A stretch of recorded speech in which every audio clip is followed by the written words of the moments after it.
بسم اللہ الرحمن الرحیم۔ 3 ایسے بدقسمت لوگ جن پر خود نبی صلی اللہ علیہ وآلہ وسلم نے آمین کہا۔ حضرت کعب بن عجرہ رضی اللہ تعالیٰ عنہ فرماتے ہیں کہ رسول اللہ صلی اللہ علیہ وآلہ وسلم نے ارشاد فرمایا، ممبر کے پاس جمع ہو جاؤ۔ ہم لوگ جمع ہو گئے۔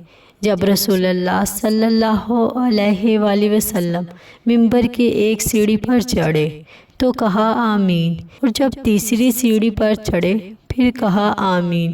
جب آپ صلی اللہ علیہ وآلہ وسلم ممبر شریف سے نیچے اترے تو ہم نے عرض کی، یا رسول اللہ صلی اللہ علیہ وآلہ وسلم، ہم نے آج آپ سے ایسی بات سنی ہے جو آج سے پہلے کبھی نہیں سنی، اس کی کیا وجہ ہے؟ حضور صلی اللہ علیہ وآلہ وسلم نے فرمایا، بے شک جبرائیل علیہ السلام میرے پاس آئے تھے اور انہوں نے کہا، اللہ کرے کہ شخص جنت سے دور رہے، ایسا شخص جو رمضان کا مہینہ پائے اور اپنی مغفرت نہ کروا سکے۔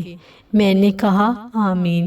جب میں دوسری سیڑھی پر چڑھا تو جبرائیل نے کہا، اللہ کرے کہ وہ شخص جنت سے دور رہے جس کے پاس آپ کا نام لیا جائے اور وہ آپ پر درود نہ پڑھے۔ میں نے کہا آمین۔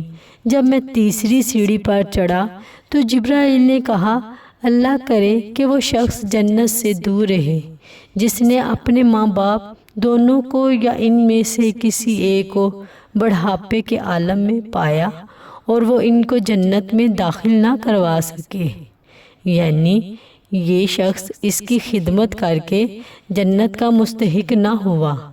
میں نے کہا آمین۔ رمضان، درود شریف اور والدین کی خدمت ایسی نعمتیں ہیں جو انسان کو جنت کے قریب کر دیتی ہیں۔ ان قیمتی مواقع کو ضائع کرنا بہت بڑی محرومی ہے۔ کامیاب وہی ہے جو ان پر عمل کر کے اللہ تعالیٰ کی رضا حاصل کرے۔